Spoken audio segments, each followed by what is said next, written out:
एचडीआयएलचे निलंबित संचालक राकेश कुमार वाधवान यांच्या तक्रारीच्या नंतर येस बँक आणि सुरक्षा ॲसेट रिकन्स्ट्रक्शन प्रायव्हेट लिमिटेड यांच्यामधील कर्ज व्यवहार तपासाच्या कक्षेमध्ये येण्याची शक्यता आहे।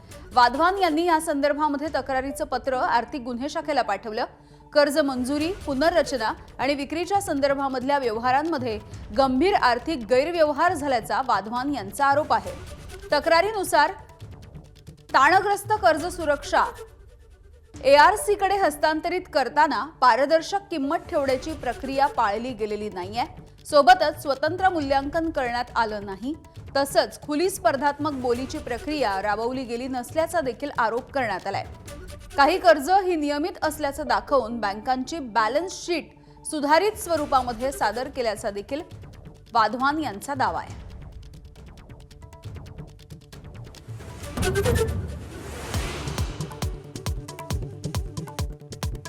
पंतप्रधान मोदी आणि फ्रान्सचे राष्ट्राध्यक्ष इमॅन्युएल मॅक्रॉन यांच्यामध्ये द्विपक्षीय चर्चा होणार। मोदी आणि मॅक्रॉन मुंबईमध्ये, भारत आणि फ्रान्समध्ये 114 राफेल डीलवरही स्वाक्षरी होण्याची शक्यता।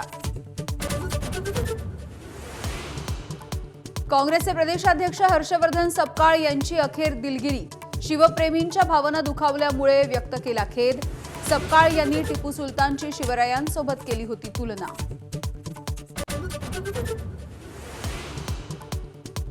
मुंबईमध्ये कुणाल कामराची हक्कभंग समिती समोर सुनावणी, एकनाथ शिंदेंवरच्या विडंबनात्मक गीत केल्यामुळे कारवाई। पुढची सुनावणी 10 मार्चला। खामोश या डायलॉगचा गैरवापर थांबवा, ज्येष्ठ अभिनेते शत्रुघ्न सिन्हा यांची मुंबई हायकोर्टामध्ये याचिका, प्रतिष्ठेची हानी होत असल्याचा याचिकेतून दावा।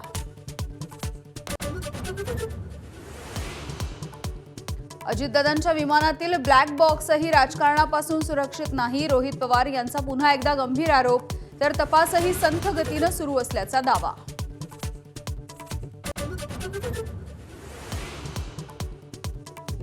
अल्पसंख्याक प्रमाणपत्राच्या प्रकरणासोबत माझाच्या दणक्यानंतर चौकशीचे आदेश, उपसचिव मिलिंद शेणॉय यांची प्रमाणपत्रांवरती सही असल्याचं उघड, शेणॉय यांची चौकशी होणार।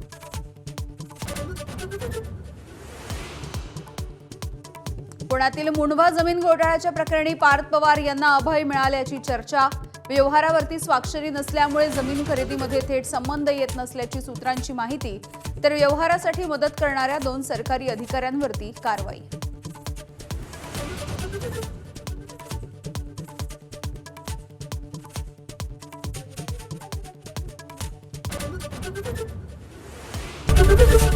एबीपी माझा, उघडा डोळे बघा नीट।